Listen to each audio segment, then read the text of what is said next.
ওকে, তো আমরা আজকে জুলজির 5 নাম্বার চ্যাপ্টারটা স্টার্ট করবো।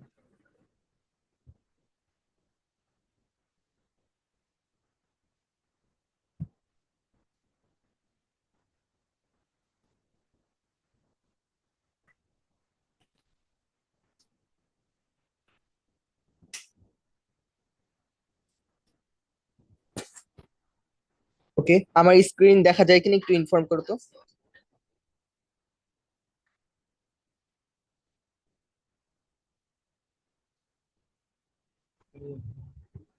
জি ভাইয়া, দেখা যায়। আচ্ছা, তাহলে হচ্ছে আমি স্টার্ট করতেছি। দেখো, আমাদের শ্বসন এই চ্যাপ্টারটা হচ্ছে আহ বলতে গেলে তোমাদের জুলজি চ্যাপ্টারের মধ্যে সব থেকে ছোট একটা চ্যাপ্টার। ঠিক আছে, অনেক পিচ্ছি একটা চ্যাপ্টার, বেশি পড়ালেখা নাই। হ্যাঁ, এবং তুলনামূলকভাবে একটু সহজ চ্যাপ্টার। তো দেখো, শ্বসন থেকে আমরা স্টার্ট করি।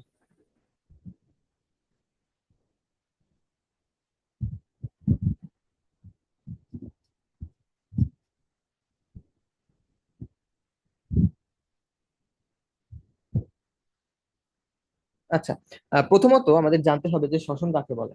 ঠিক আছে। আচ্ছা, প্রথম আমাদের শ্বসন, দেখো শ্বসনের সুন্দর একটা ডেফিনেশন দিচ্ছে 1 মার্কের, যে যে জৈব রাসায়নিক প্রক্রিয়ায় জৈব রাসায়নিক প্রক্রিয়ায় জীব পরিবেশ থেকে অক্সিজেন দিয়ে কোষ মধ্যস্থ খাদ্যবস্তু জারিত করে, এবং খাদ্যের মধ্যে কোন শক্তি থাকে? স্থিতিশক্তি। আচ্ছা, স্থিতিশক্তিকে কোন শক্তিতে রূপান্তরিত করে? তাপ আর গতিশক্তি রূপে মুক্ত করে, এবং উপজাত পদার্থ হিসেবে কার্বন ডাই অক্সাইড ও পানি উৎপন্ন হয়, তাকেই বলা হয় শ্বসন। আচ্ছা, শ্বসনের এই যে সংজ্ঞাটা, এটা তোমরা ছোটবেলা থেকে পড়ে আসতেছো, তোমাদের হচ্ছে 5 নাম্বার চ্যাপ্টারের, এসএসসি লেভেলের 5 নাম্বার চ্যাপ্টারেও শ্বসন কাকে বলে এই সংজ্ঞাটা ছিল। তো আমি যদি একটু ভাগ করে দিই, ঠিক আছে, আমি একটু ভাগ করে দিলে কি কি লিখতে হবে এখানে? প্রথমত এটা লিখতে হবে যে অক্সিজেন দিয়ে কোষ মধ্যস্থ খাদ্য জারিত করে, এটা 1 নাম্বার। 2 নাম্বারে হচ্ছে কোন শক্তি কোন শক্তিতে রূপান্তরিত হচ্ছে। আচ্ছা, স্থিতিশক্তি তাপ আর গতিশক্তিতে রূপান্তরিত হইতেছে, এটা একটা পয়েন্ট। হ্যাঁ, এবং উপজাত হিসেবে, হ্যাঁ উপজাত হিসেবে কি উৎপন্ন হইতেছে? কার্বন ডাই অক্সাইড ও পানি, এটা আরেকটা পয়েন্ট। সো এইভাবে পয়েন্ট করে পড়লে এই সংজ্ঞাটা মনে রাখা একদমই ইজি। তো এই 3টে পয়েন্ট মনে রাখবা, যে অক্সিজেন দিয়ে কোষ মধ্যস্থ খাদ্য জারিত হয়, দেন হচ্ছে স্থিতিশক্তি তাপ শক্তি আর গতিশক্তিতে রূপান্তরিত হয়, এবং উপজাত হিসেবে কি উৎপন্ন হয়? কার্বন ডাই অক্সাইড আর পানি। এই 3টে কথা মনে রাখলেই শ্বসনের সংজ্ঞাটা খুব ভালোভাবে লিখতে পারবা। সো যে কোনো সংজ্ঞা এরকম মেইন যে কি পয়েন্ট গুলো আছে ওগুলো ধরে পড়লে একদম ইজি হয় পড়া। আচ্ছা, এখন আমরা পড়ি। দেখো, মানুষের শ্বসনতন্ত্র নিয়ে আমরা এখন পড়বো। ঠিক আছে, এখন আমরা কি নিয়ে পড়বো? এখন পড়বো হচ্ছে মানুষের শ্বসনতন্ত্র। ঠিক আছে, মানুষের যে শ্বসনতন্ত্র, মানুষের শ্বসনতন্ত্রকে আমরা 3 ভাগে ভাগ করতে পারি। দেখো, একটা হচ্ছে আমাদের বায়ু গ্রহণ ও ত্যাগ অঞ্চল, আরেকটা হচ্ছে আমাদের বায়ু পরিবহন অঞ্চল, এবং আরেকটা হচ্ছে শ্বসন অঞ্চল। হ্যাঁ, এখান থেকে প্রায় কোয়েশ্চেন আসতে দেখা যায় যে, মানে এইখানে দেখো, বায়ু গ্রহণ ও ত্যাগ অঞ্চলের মধ্যে আমাদের শ্বসন তন্ত্রের কোন কোন পার্ট গুলা আছে? নাসারন্ধ্র, তারপরে আর কি কি আছে? নাসাগহ্বর, পশ্চাৎ নাসারন্ধ্র, নাসাগলবিল, স্বরযন্ত্র। হ্যাঁ, দেন হচ্ছে বায়ু পরিবহন অঞ্চল। বায়ু পরিবহন অঞ্চলের মধ্যে আমাদের কি কি আছে দেখো তো। বায়ু পরিবহন অঞ্চলের মধ্যে আছে হচ্ছে আমাদের ট্রাকিয়া, ব্রোঙ্কাই, প্রান্তীয় ব্রঙ্কিওল। এবং শ্বসন অঞ্চলের মধ্যে কি আছে? শ্বসন অঞ্চলের মধ্যে এগুলো আছে, এগুলো অতটা ইম্পর্টেন্ট না, মেইনলি হচ্ছে এই যে এইটা আর এইটা ইম্পর্টেন্ট। ক এবং খ নাম্বারটা বেশি ইম্পর্টেন্ট। ঠিক আছে, দেখো এখানে ম্যাথ লিখাও আছে, মানে মেডিকেলে 18-19 সেশনে এই কোয়েশ্চেনটা আসছিল। ঠিক আছে, যে নিচের কোনটি বায়ু পরিবহন অঞ্চলের অন্তর্ভুক্ত, অথবা নিচের কোনটি বায়ু পরিবহন অঞ্চলের অন্তর্ভুক্ত নয়। ঠিক আছে, আচ্ছা এগুলো এখনই মুখস্থ হবে না, বাট এই বক্সের মধ্যে যা আছে তা মুখস্থ করতে হবে। ঠিক আছে, যে কোন অঞ্চলের কি কি পার্ট, কি কি অংশ, সেটা মুখস্থ করতে হবে। বাট এগুলো এখনই তোমার মুখস্থ করার দরকার নাই, কারণ এগুলো আমরা এখানে ডিটেইলস পড়বো। দেখো, এখানে আমাদের শুরু হচ্ছে এই যে বায়ু গ্রহণ। আচ্ছা, এই যে বায়ু গ্রহণ ও ত্যাগ অঞ্চল। ঠিক আছে, বায়ু গ্রহণ ও ত্যাগ অঞ্চল। তো দেখো, এখানে আমরা ওই পার্ট গুলা পড়বো। প্রথম আছে এখানে কি? সম্মুখ নাসারন্ধ্র।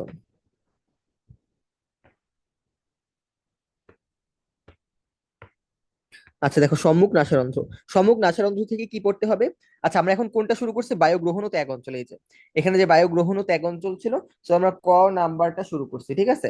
বায়ুগ্রহণ ও ত্যাগ অঞ্চল এটা শুরু করছি, তো এটার একদম প্রথম পার্ট হচ্ছে মানে আমাদের শ্বসনতন্ত্র যেখান থেকে শুরু, সম্মুখ নাসারন্ধ্র। দেখো, তোমার নাকের কাছে যে দুইটা ছিদ্র আছে, ওই ছিদ্রের কথা বলা হচ্ছে সম্মুখ নাসারন্ধ্র। হ্যাঁ, এবং এটা মনে রাখতে হবে যে নাক একটা হলেও, নাক কিন্তু আমাদের একটা, নাক একটা হলেও ওই যে আমাদের দুই নাকের ফুটার মাঝে একটা পর্দার মতো থাকে না, ওইটাকে বলা হয় ন্যাসাল সেপ্টাম। ঠিক আছে? দুইটা নাকের যে দুইটা গর্ত, ওই দুইটা গর্ত তো একটা সেপ্টাম বা পর্দা দিয়ে আলাদা করা থাকে, তো ওইটার নাম হচ্ছে ন্যাসাল সেপ্টাম। এটা মনে রাখতে হবে যে ন্যাসাল সেপ্টাম দিয়ে দুইটা নাসারন্ধ্রের বিকাশ হয়েছে বা দুইটা নাসারন্ধ্র তৈরি হয়েছে, হচ্ছে ওই পর্দাটার নাম কি? Nasal septum. এটা মনে রাখতে হবে। আচ্ছা, দেন এখন আমরা কি পড়বো? এখন আমরা পড়বো হচ্ছে আমাদের নাসা গহ্বর। দেখো, নাসা গহ্বর। আচ্ছা, নাসা রন্ধ্রের পরে আমরা পাবো হচ্ছে আমাদের নাসা গহ্বর, মানে নাকের ভিতর যে গর্ত থাকে, ওই গর্তের কথা বলা হইতেছে এখানে। তো এখান থেকে আমাদের কি পড়তে হবে? নাসা গহ্বরে কি কি জিনিস থাকে এটা পড়তে হবে। দেখো, সিলিয়া যুক্ত মিউকাস ক্ষরণকারী অল ফ্যাক্টরি কোষ থাকে। হ্যাঁ, সিলিয়া যুক্ত মিউকাস ক্ষরণকারী অল ফ্যাক্টরি এবং ও অল ফ্যাক্টরি কোষ থাকে। সো আমাদের এখানে দুইটা কোষ থাকে, একটা হচ্ছে মিউকাস ক্ষরণকারী কোষ, আর একটা হচ্ছে অল ফ্যাক্টরি কোষ। সো এখান থেকে কি টাইপের কোয়েশ্চেন আসবে এখান থেকে হচ্ছে, এগুলো আমরা এমসিকিউর জন্য পড়তেছি, ঠিক আছে? মনে রাখবে, এখন আমরা যা পড়তেছি সবই হচ্ছে এমসিকিউর জন্য, এগুলা সবই এমসিকিউর টপিক, ঠিক আছে? আচ্ছা, তো দেখো, নাসা গহ্বরে আমাদের দুইটা কোষ থাকে, একটা হচ্ছে মিউকাস ক্ষরণকারী কোষ এবং আরেকটা হচ্ছে আমাদের অল ফ্যাক্টরি কোষ। মিউকাস ক্ষরণকারী কোষ এবং অল ফ্যাক্টরি কোষ, এখান থেকে কোশ্চেন কিভাবে আসবে? তোমাকে বলবে যে অল ফ্যাক্টরি কোষ কোথায় থাকে, অ্যান্সার হবে কি? অ্যান্সার হবে হচ্ছে নাসা গহ্বর। বা তোমাকে কোশ্চেন করবে মিউকাস ক্ষরণকারী কোষ কোন অংশে পাওয়া যায়, অ্যান্সার হবে হচ্ছে নাসা গহ্বর। সো এই টাইপের কোশ্চেন আসবে, ঠিক আছে? এখন এই যে অলফ্যাক্টরি কোষ থাকে, এখন অলফ্যাক্টরি কোষের আসলে কাজটা কি? দেখো, অলফ্যাক্টরি কোষের কাজ হচ্ছে আমাদের ঘ্রাণ উদ্দীপনা গ্রহণে সাহায্য করা। অলফ্যাক্টরি কোষের কাজ কি? ওই যে আমরা যে ঘ্রাণ পাই, তো অলফ্যাক্টরি কোষের কাজই হচ্ছে ওই ঘ্রাণকে গ্রহণ করা। ওই অলফ্যাক্টরি কোষের জন্যই আমরা ঘ্রাণটা গ্রহণ করতে পারি। সো এটা একটা এমসিকিউ, যে নিচের কোনটি অলফ্যাক্টরি কোষের কাজ, অথবা ঘ্রাণ উদ্দীপনা আমরা গ্রহণ করি কোন কোষের মাধ্যমে, অ্যান্সার হবে অলফ্যাক্টরি কোষের মাধ্যমে, ঠিক আছে? আচ্ছা, এখন আমরা কি পড়বো? এখন আমরা পড়বো হচ্ছে পশ্চাৎ নাসারন্ধ্র। আমাদের 3 নম্বরের স্ট্রাকচার হচ্ছে পশ্চাৎ নাসারন্ধ্র, ঠিক আছে? পশ্চাৎ নাসারন্ধ্রের, আচ্ছা আচ্ছা, তোমরা যদি পড়ে থাকো তোমরা জানবা যে নাকের সাথে একটা গলার কানেকশন আছে, ঠিক আছে? মানে এটা বই পড়ে জানার লাগে না, এটা হচ্ছে এমনিতেই বোঝা যায়। মাঝে মধ্যে আমাদের নাকের সর্দি গলার মধ্যে চলে যায়, অথবা কফ টফ যখন আসে আমরা বুঝি যে নাকের সাথে বা নাক থেকে পানি ঢুকলে ওইটা গলায় চলে যেতে পারে। তো নাকের সাথে গলার একটা কানেকশন আছে, ওই কানেকশনটাকেই বলা হইতেছে কোয়ানা, ঠিক আছে? দেখো,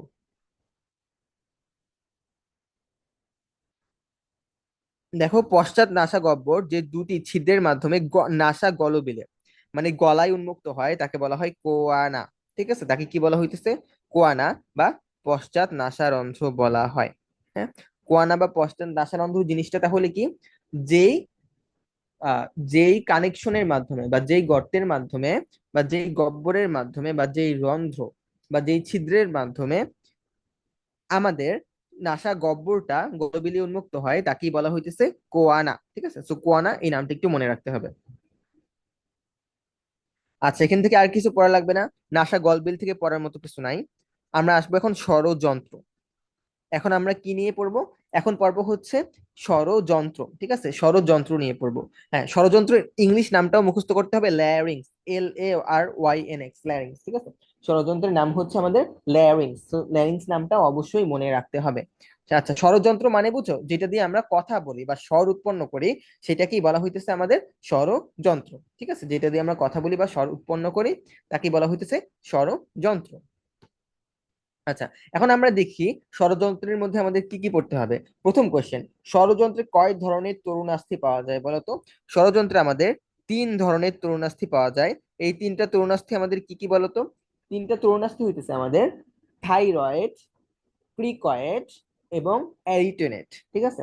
থাইরয়েড, ক্রিকয়েড এবং অ্যারিটেনেট, এই 3 ধরনের তরুণাস্থি আমাদের ষড়যন্ত্রে পাওয়া যায়। তো এখানে খুবই কমন একটা কোয়েশ্চেন আসতেই পারে, আমি বলছিলাম যেখানে হচ্ছে আমাদের তিন রিলেটেড জিনিস আমরা পাবো, তিন, সেখানে কোন টাইপের কোশ্চেন আসে, নিচের কোনটি নয়, এই টাইপের কোশ্চেন, ঠিক আছে। তো এখান থেকে কেমন কোশ্চেন আসবে, নিচের কোনটি ষড়যন্ত্রের তরুণাস্থি নয়, এই টাইপের কোশ্চেন, ঠিক আছে। নিচের কোনটি ষড়যন্ত্রের তরুণাস্থি নয়, ধরো দিবে থাইরয়েড, ক্রিকয়েড, অ্যারিটিনেট, তারপর দেবে হচ্ছে তারপর ধরো কোয়ানা দিল। সো আনসার হবে কি কোয়ানা, কারণ কোয়ানা কিন্তু আমাদের এই তিনটার মধ্যে পড়ে না।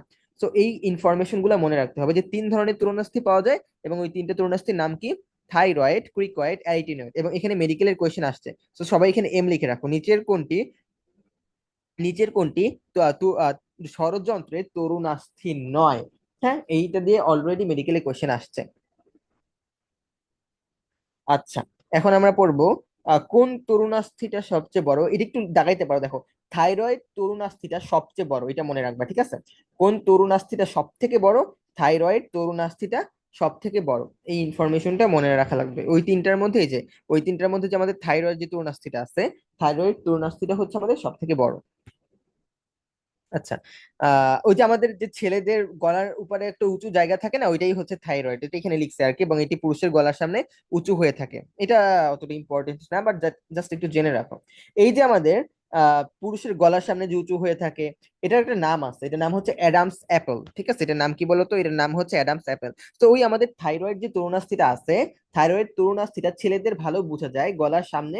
মেয়েরাও যদি একটু হাত দাও, হ্যাঁ, গলার উপরে যদি একটু হাত দাও, তাহলেও দেখতে পাবা যে আমাদের এখানে একটা উঁচু জায়গা আছে গলায়, ওইটাকেই বলা হয় থাইরয়েড তরুণাস্থি, এবং এটা সব থেকে বড়।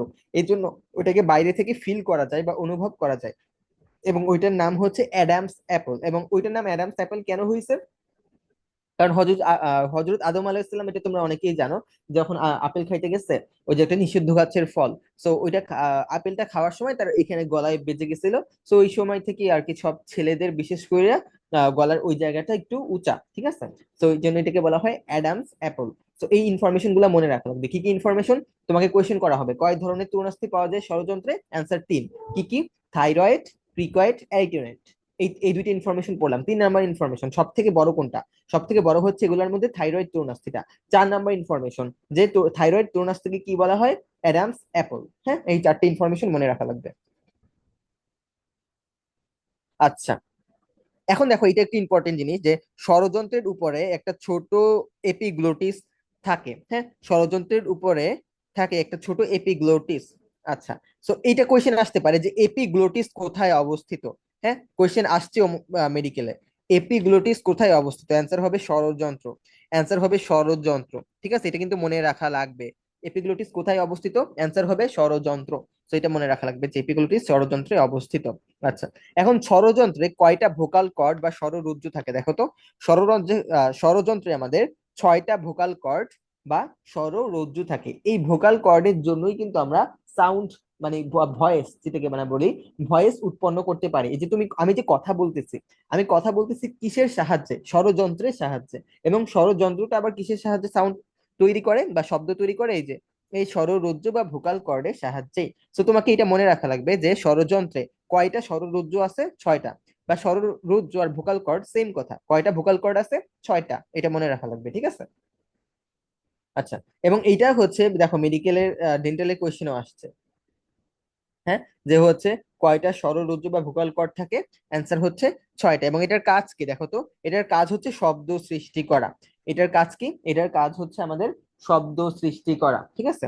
আচ্ছা, স্বররজ্জুর কাজ হচ্ছে এই যে, স্বররজ্জুর কাজ হচ্ছে যেটা আমি বললাম, শব্দ সৃষ্টি করা। আবার এপিগ্লোটিসের কাজ কি, যে আমরা এখানে যে পড়ছি এপিগ্লোটিস থাকে, এই যে আমরা যে পড়ছি এপিগ্লোটিস থাকে ষড়যন্ত্রে, এখন এপিগ্লোটিসের কাজটা আসলে কি, দেখো এপিগ্লোটিস খাদ্য গলধঃকরণের সময় ষড়যন্ত্রের মুখটি বন্ধ করে দেয়। এপিগ্লোটিস কি করে, তুমি যখন খাবার খাবা, তখন খাবারটা যদি ষড়যন্ত্রে এসে পড়ে, ষড়যন্ত্র, তোমরা একটু পরে দেখবা যে ষড়যন্ত্র থেকে ট্রাকিয়ায় যাবে, ট্রাকিয়ায় থেকে ফুসফুসে চলে যাবে। তো খাবারটা যাতে এই ষড়যন্ত্র বা ট্রাকিয়া দিয়া ফুসফুসে না যেতে পারে, এই জন্য আমরা যখন খাবার খাই তখন ষড়যন্ত্রের উপর একটা ঢাকনা থাকে, ওইটা বন্ধ হয়ে যায়। ওই ঢাকনাটার নামই হচ্ছে এপিগ্লোটিস। তো আশা করি বুঝতে পারছো এপিগ্লোটিস এর কাজটা কি। এপিগ্লোটিস হচ্ছে ষড়যন্ত্রের উপর একটা ঢাকনা, যেটা কিনা তুমি খাবার খাওয়ার সময় বন্ধ হয়ে যায়। তো ওইখান থেকে খাবার ভিতরে ঢুকতে পারে না, ঠিক আছে। ষড়যন্ত্রের ভিতর তো খাবার ঢুকে গেলে সমস্যা, খাবার তো ঢুকতে হবে খাদ্য নালীতে। আচ্ছা, তো এগুলাই ছিল, এগুলো এখানে লিখছে, এবং এখান থেকেও কিন্তু মেডিকেলে কোয়েশ্চেন আসছে, ঠিক আছে। মেডিকেল এখান থেকেও কোয়েশ্চেন আসছে যে এপিগ্লোটিসের কাজ কি, বা খাদ্য গলধঃকরণের সময় কোন জিনিসটা ষড়যন্ত্রের মুখ বন্ধ করে দেয়, অ্যান্সার হবে এপিগ্লোটিস, ঠিক আছে। এবং এপিগ্লোটিসের আরেকটা কাজ, মানে ষড়যন্ত্রের আরেকটা কাজ হচ্ছে ষড়যন্ত্র স্বর সৃষ্টি করে, এটা আমরা জানি, এটা না পড়লেও হবে, আমরা জানি ষড়যন্ত্র, তো অবভিয়াস এটার নামই ষড়যন্ত্র, তো এটা তো স্বরই সৃষ্টি করবে, তাই না? আচ্ছা, তো এই শেষ আমাদের বায়ু গ্রহণ ও ত্যাগ অঞ্চল। এই যে আমরা এতক্ষণ কি পড়ছি, আমরা এতক্ষণ পড়ছি হচ্ছে আমাদের বায়ু গ্রহণ ও ত্যাগ অঞ্চল, ঠিক আছে। আমাদের বায়ু গ্রহণ ও ত্যাগ অঞ্চল আমাদের শেষ, ঠিক আছে। বায়ু গ্রহণ ও ত্যাগ অঞ্চল শেষ। তো বায়ু গ্রহণ এবং ত্যাগ অঞ্চল শেষ, মানে এই যে এইটা আমাদের শেষ। এখন আমরা শুরু করব হচ্ছে বায়ু পরিবহন অঞ্চল। হ্যাঁ, এখন আমরা কোনটা শুরু করব? এখন আমরা শুরু করব হচ্ছে আমাদের বায়ু পরিবহন অঞ্চল।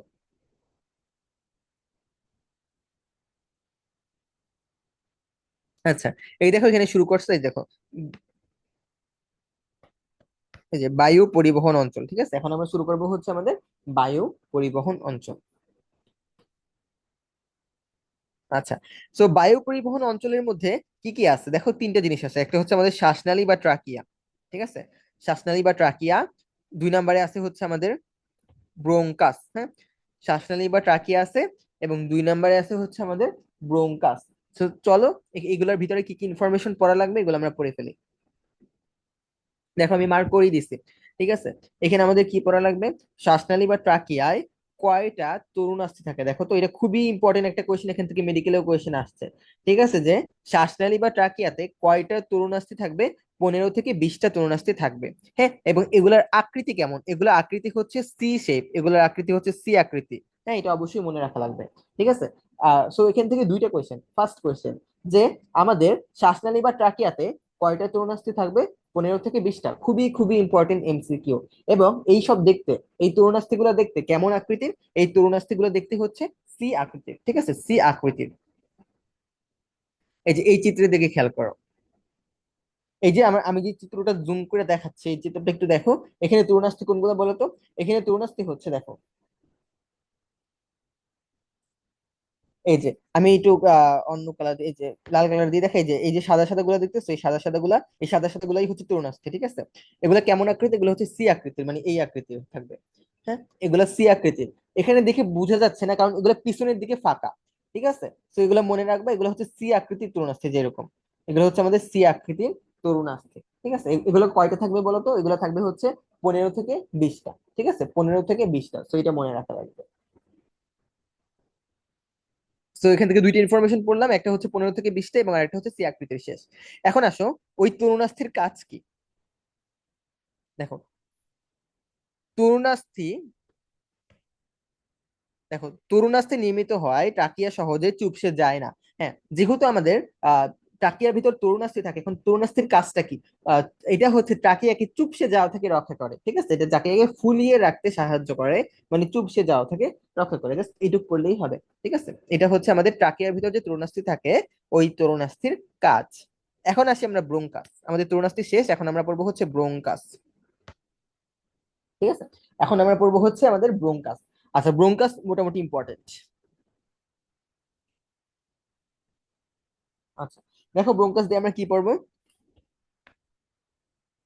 দেখো, বক্ষ গহ্বরের ট্রাকিয়ার শেষ প্রান্ত দুটি ডান ও বাম শাখায় বিভক্ত হয়। এদের নাম হচ্ছে ব্রোঙ্কাই। হ্যাঁ, এদের নাম কি বলতো? এদের নাম হচ্ছে ব্রোঙ্কাই। এগুলো মানে ব্রোঙ্কাই হচ্ছে বহু বচনে, আর ব্রোঙ্কাস হচ্ছে এক বচন। এত কিছু না বোঝা লাগবে না, জাস্ট এতটুকু বুঝো, ট্রাকিয়া শেষ হয় ডান ও বাম শাখায় বিভক্তির মাধ্যমে, ঠিক আছে। দেখো এই ছবিটা যদি দেখাই, হ্যাঁ ছবিটা বুঝা দিচ্ছে, দেখো। আচ্ছা, এই ছবিটার দিকে তোমরা যদি একটু খেয়াল করো, এই ছবিটাই আমরা দেখতে পাবো যে এইখানে আমাদের দেখো, এটা হচ্ছে আমাদের ট্রাকিয়া, এটা ট্রাকিয়া। এখন ট্রাকিয়া কি হয়েছে? ট্রাকিয়া শেষ হয়েছে আমাদের বিভক্তির মাধ্যমে, ঠিক আছে। ট্রাকিয়া কি হইলো? ট্রাকিয়া আমাদের শেষ হয়েছে বিভক্তির মাধ্যমে। দেখো, এই ডান দিকে ট্রাকিয়া, এই যে ডান দিকে একটা শাখা গেছে, ট্রাকিয়ার ডান দিকে একটা শাখা গেছে, এবং ট্রাকিয়ার বাম দিকে আরেকটা শাখা গেছে, ঠিক আছে। ট্রাকিয়ার শেষ হয়েছে বাম দিকে এবং ডান দিকে। তো এই যে আমাদের ট্রাকিয়াটা শেষ হলো দুই ভাগে বিভক্তির মাধ্যমে, দুইটা ব্রাঞ্চ দিল বা দুইটা শাখা দিল হ্যাঁ, বা দুইটা ডাল সৃষ্টি করলো, এই ডাল দুইটাকে বলা হয় ডান ও বাম ব্রোঙ্কাই। ঠিক আছে, ডান ও বাম ব্রোঙ্কাই। সো এটা এটা হচ্ছে আমাদের ডান ব্রোঙ্কাই এবং এটা হচ্ছে আমাদের বাম ব্রোঙ্কাই। ঠিক আছে। আচ্ছা, সো এটা এখানে লিখছে দেখো।